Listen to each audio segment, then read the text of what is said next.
Hello everyone, this is Fantastic Worlds, welcoming you back to Lovecraft Country and the infectious madness of Dr. Dekker.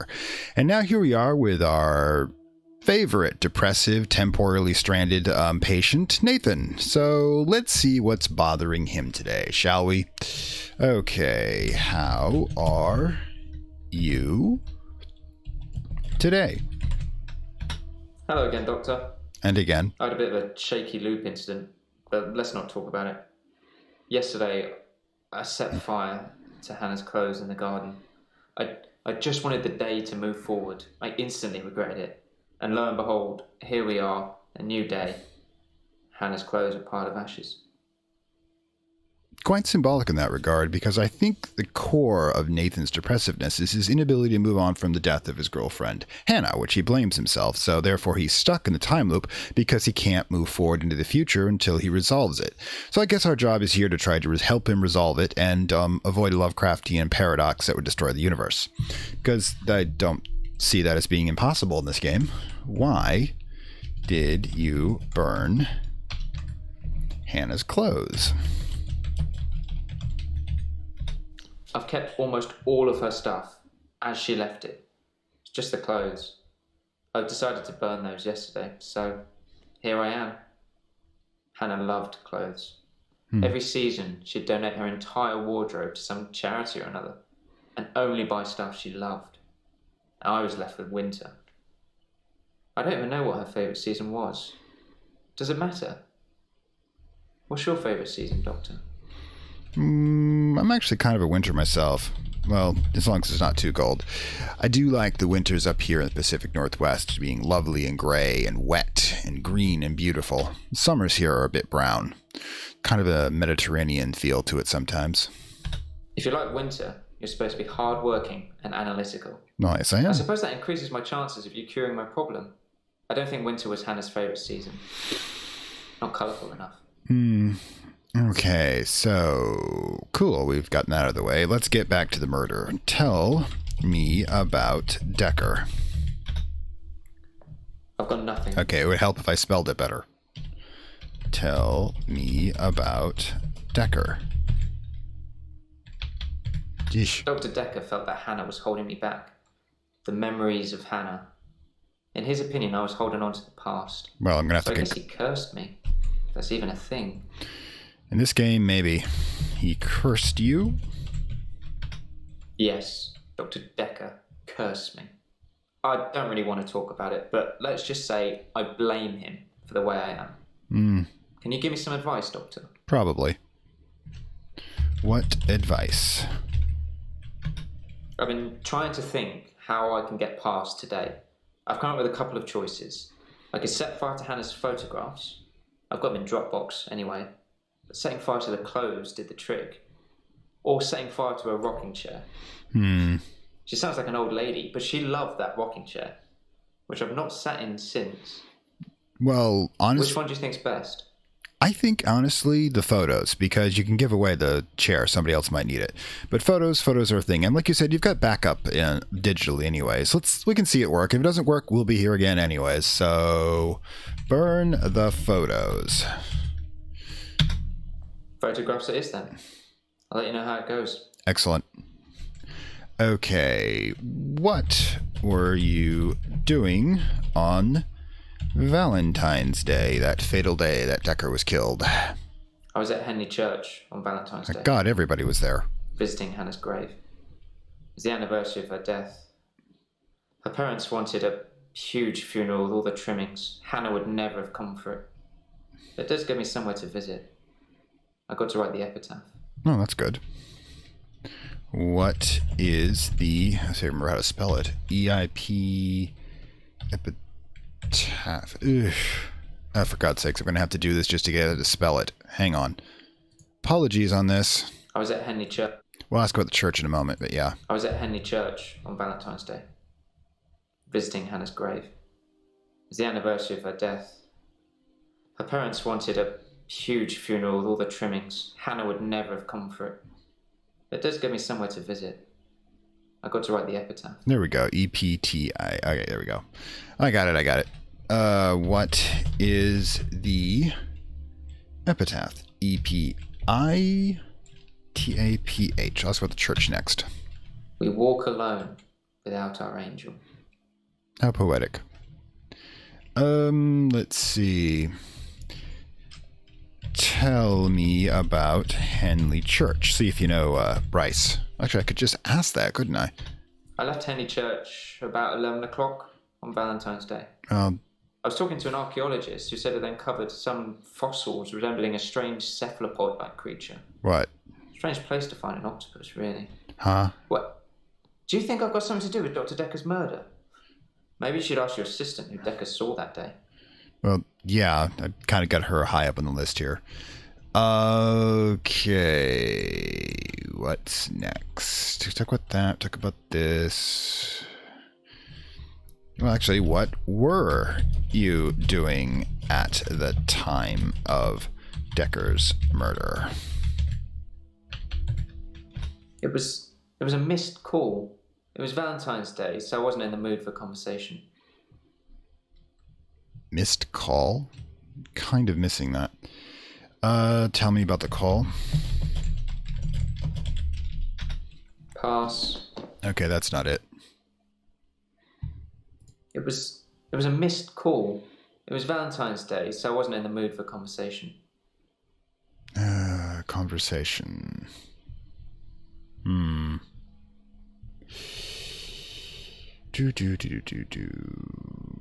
Oh, cool me. Tell me about the cephalopod, which I do actually know how to spell, which is weird. Not that strange considering my Lovecraftian likes. It's a sea creature, like an octopus. I suppose they find dinosaur bones everywhere.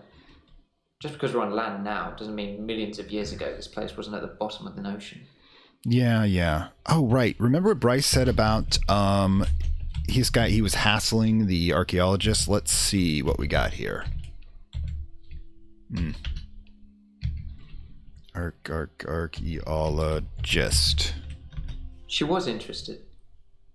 Maybe I misread. Maybe she was just being kind. I suppose most women wouldn't enjoy me talking about my dead ex for hours. Sorry about that. Yeah, that's not the best conversational. Let's see. So supposedly he was talking to his dead ex for hours. Wait. Tell me.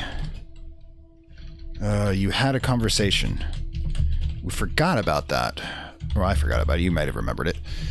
The conversation that has to do with whatever he's talking about Dekker, because he did say he contacted Dekker in that. I meant I wasn't in the mood to talk to Dr. Dekker. Right. Okay. Got a lot more to go with here. Still the epitaph. We walk alone. Tell me about your angel. We'll do the alone in a moment. I'm not religious, but when I wrote Hannah's epitaph, I knew her parents would want some acknowledgement of the great bearded one. But she was an angel to me. She was an angel to everyone. We do deify the dead often. Okay. Are you lonely? I've been alone since Hannah. I can't imagine anyone ever replacing her. Not that I've looked. Do you think I should look for someone else? No. Look when you're ready. We don't want to just replete. God. Keyboard's acting up today. That's my official excuse. Thanks, Doctor. I appreciate that. I still don't think I'm ready to move forward in that respect. What is your favorite season? I like winter. Being snowed in with Hannah. Just the two of us. It's paradise. Can be. Was it for her? Okay, we've got an Amber on Nathan. So do we double back and do a complete Amber thing for an episode and see what the hell Jaya's got to say? Actually, no. Tell me about Bryce. Has he met Bryce? Sorry, no. Well, that's a more direct answer than I thought there'd be. I've already done that in the church. Oh, wait. Did Hannah tell me about, how do I say this? Did Hannah donate to charity? Because he did mention that. Hannah was forever giving to charity. Her things, her time, our money. I actually suggested a charity that Dr. Dekker mentioned called Mind Stretch Outreach. Called what? Tell me about Mind Stretch Outreach. That doesn't seem terribly healthy. Mind Stretch Outreach arranges programs for gifted children. It's for poor, clever kids who can't afford private education. It's not much of a charity, I guess, but it certainly ends up with a lot of clever people who are thankful to the people running it. Uh-huh. Which, in this case, is Dr. Dekker. That doesn't sound good. Okay. Why did Dekker set up Mind Reach Outstretch? Just sounds horrible. Okay, but tell me about Dekker. Mind Stretch Outreach arranges programs for gifted children. It's for poor, clever kids who can't afford private education. It's not much of a charity, I guess, but it certainly ends up with a lot of clever people who are thankful to the people running it. Which, in this case, is Dr. Dekker.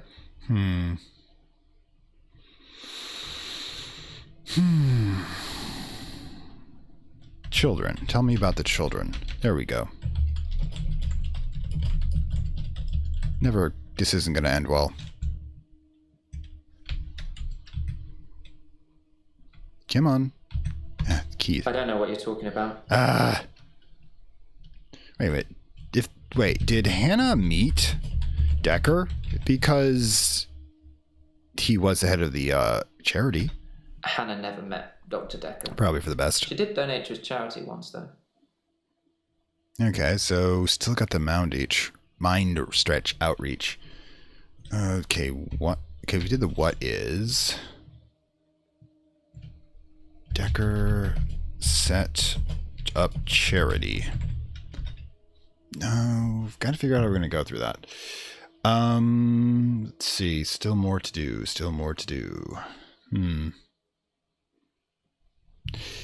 What about maybe we should hit Jaya for a bit and we just go back and do a super cross-reference thing here, or I could just use another damn hint.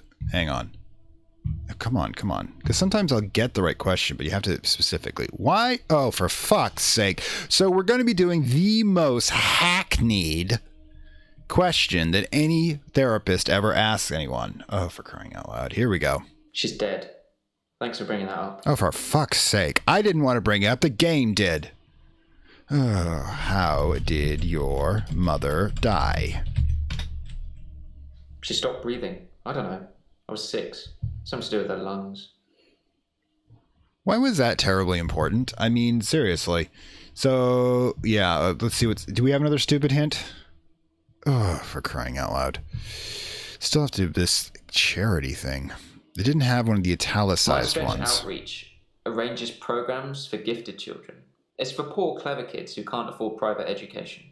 It's not much of a charity, I guess, but it certainly ends up with a lot of clever people who are thankful to the people running it. Which, in this case, is Dr. Dekker. Okay, so I'm going to let that stew for a bit and skip over to Jaya. Just because I've wanted to get to her for a bit. And we have so much more to double back on, and she's got that librarian thing going there. Gotta tell you that.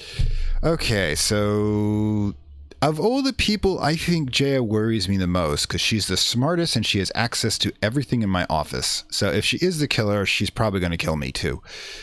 I don't know exactly why, but I suppose we should get to her. So, seriously? Little blatant there. Okay, so let's get to how are you today? Hey you, thanks for helping me with this grief thing. I'm not sure I have it though. All right, so we're not terribly upset that your employer's dead, murdered horribly. Why, you have no alibi?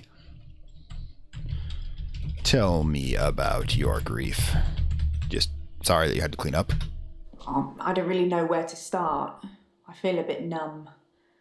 Maybe we should just talk about him. Sure. Tell me about Dekker. You should know him the best. I think you might be barking up the wrong tree there. What was Dekker like? Try that. It hadn't even been a year. Oh. He was a quiet, solitary man. A good listener, as I suppose you'd need to be. His confidence did grow as time wore on, but that's what you'd expect after you've fitted in. I mainly miss our chats. He used to work late with me and tell me things about the patients, things that I probably shouldn't have heard, but did. Ooh, gossip. What do you think of the patients? Nah, perhaps you shouldn't say. You can ask me. Go on, I'll tell you what I think. Oh, well, let's keep going. Tell me about Scarlet. If you recall, last episode, Mariana said that there was a patient that he was sleeping with besides Mariana called Scarlet. I've got no idea what you're talking about. Seriously? Is it 1L? I don't know about that, Doctor. But she says doctor just sounds like a companion from Doctor Who. All right, let's just start with the usual. Tell me about Lacey. Let's start with the smaller ones first. Work our way up. I don't know anything about that, I'm afraid. You're not really much help at the moment.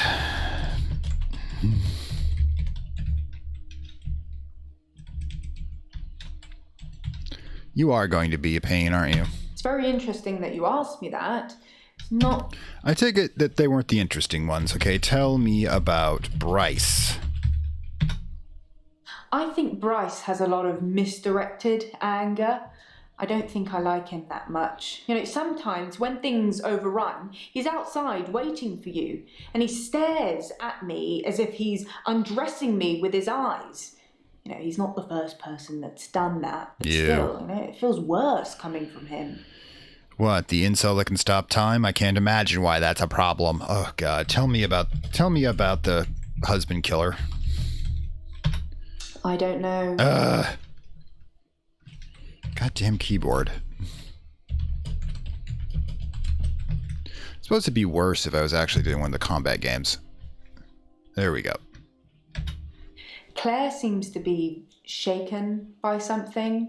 You know, I offer her drinks every time she comes in, but she always refuses them. Wait, you give them drinks? It's as if she just wants to come in, get her session over with, and then run off to do something else.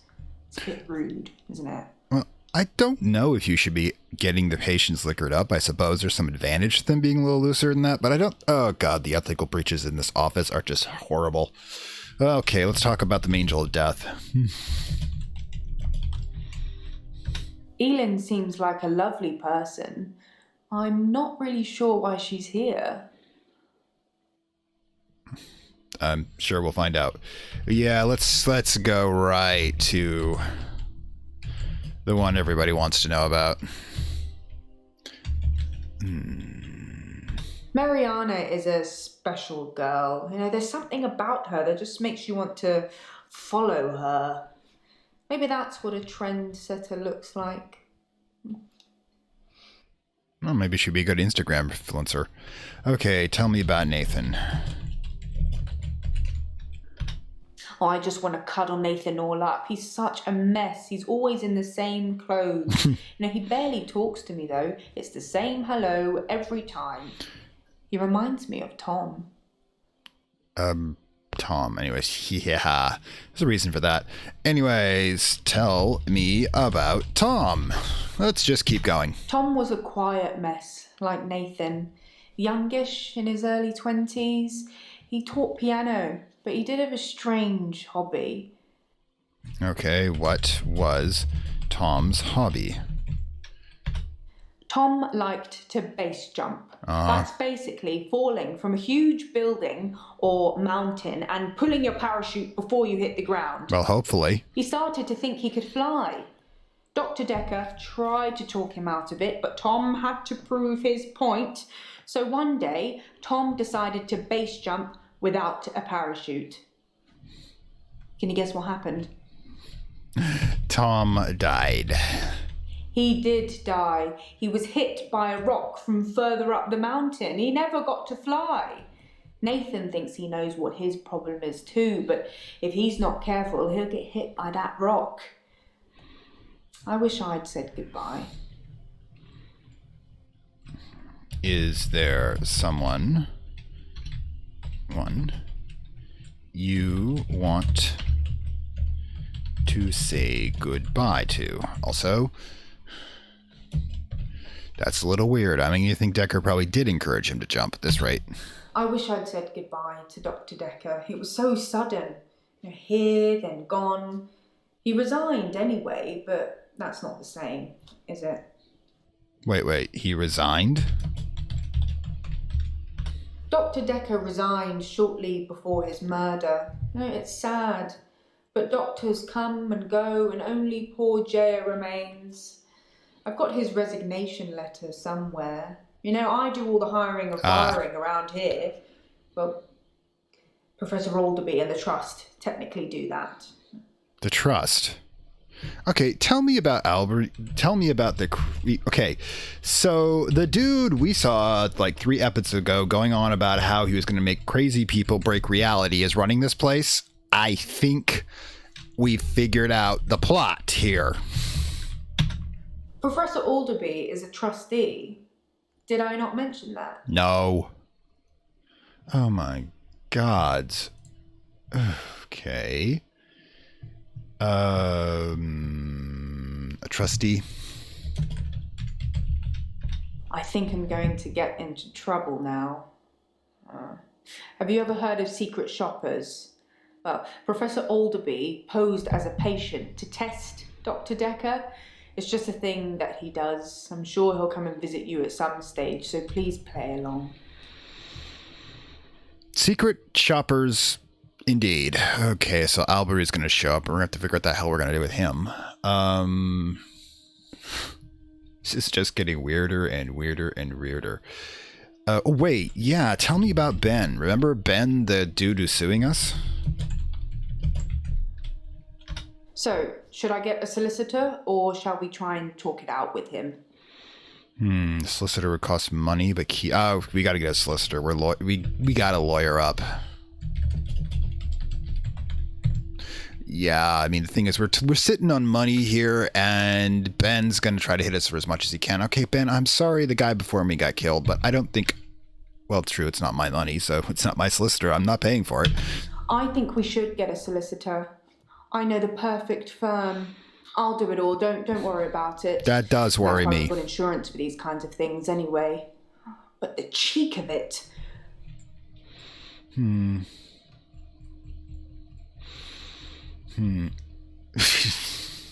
Gods. These actors. Anyways, what can... Tell me about the patients in general. Maybe that will do it. Oh, she's definitely chatty, which I like. Most of the patients are suspects, according to the police. Well, duh. Almost all the patients are referred, and some of them are privates, but Dr. Dekker didn't introduce any of them. Okay, so tell me about the referrals. Sorry, Doctor. I spelled it wrong. Referral. It's 2 R's.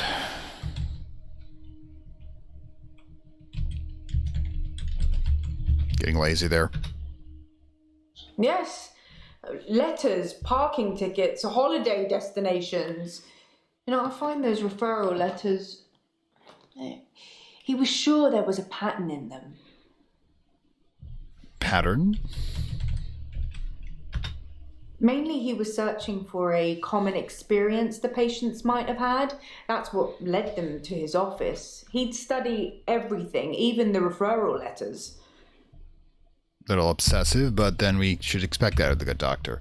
Okay, let's ask who had a session on Valentine's Day, because we gotta figure out who did this killing. On Valentine's Day, Dr. Dekker had a session with Claire Castleford at 11 and that nurse, Elin, at 3. Everyone else cancelled. You should see this place Christmas Eve. I was at home though, so I don't actually know who came in. Dr. Dekker did phone and ask me for Nathan's number, which is a bit strange. Okay, we did remember they had a phone call with Nathan. Okay. Oh, why did he, well, Aldebaran, test Dekker? I mean, well, he's crazy enough that I kind of think he should, but I'm not sure Aldebaran isn't crazier. Test is the wrong word. More like gently guide. Professor Alderby had a lot of good advice to offer the young psychiatrists. He really helps them focus on where the problems are. Okay. Tell me about breaching confidentiality, because that is a thing we just did here, isn't it? And you did that with Aldebaran too. Oh, don't be such a... It's just between us two. Yeah, Jaya worries me. Okay, so what's you? So who is next? I mean, okay, so tell me about Cthulhu, because Alderby did mention him. We might as well get to that. So you watched the tapes. Gold star for you. Oh, that's not helpful. Tell me about chaos. Nobody likes chaos, Doctor. We're supposed to be restoring order, don't you think? Might want to talk to Aldebaran about that. Tell me about gods. Everyone has to believe in something, don't they, Doctor? Ooh. Check Elend's alibi with cab company. Yes, forgot about that. Just remembered it. She should be able to do that, according to Elend, so let's do this. One step ahead of you, boss. Elend was picked up from the pier just after 11 p.m. There is no way she could have got from there to here in an hour.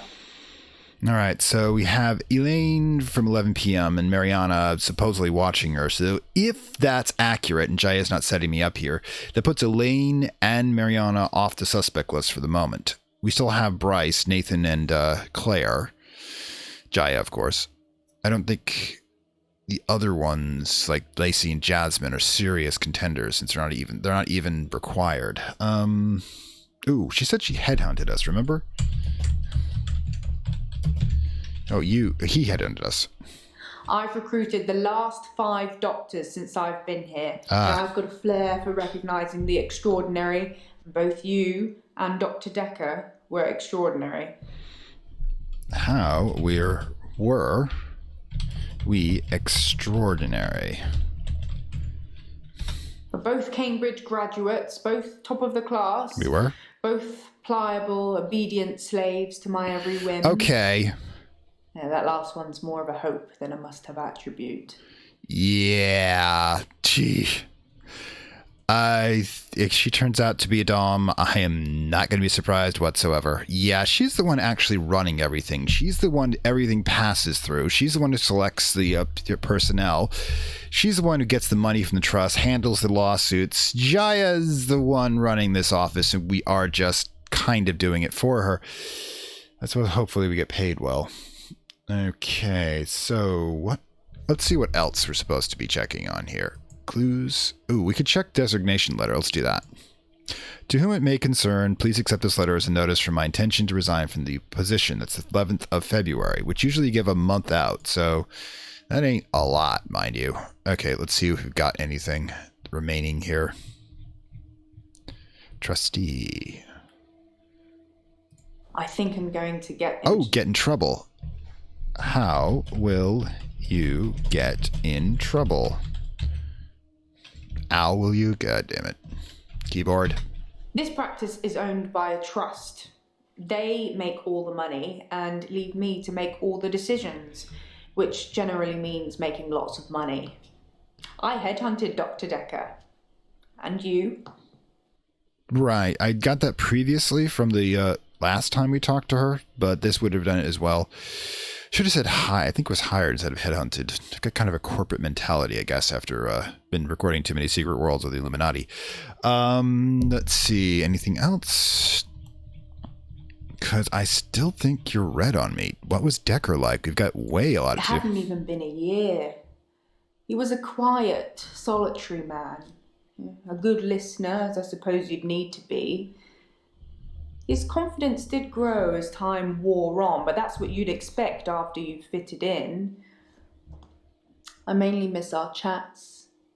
He used to work late with me and tell me things about the patients, things that I probably shouldn't have heard, but did. What do you think of the patients? Perhaps you shouldn't say. You can ask me. Go on, I'll tell you what I think.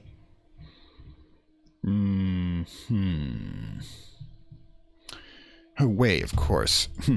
Why did Dekker resign? Wait, did we already do that? Resignation letter? I'm not trying to hide anything. Yeah, you're hiding a lot, sweetie. Let's see. How did you say goodbye to Dekker? There we go. Seriously?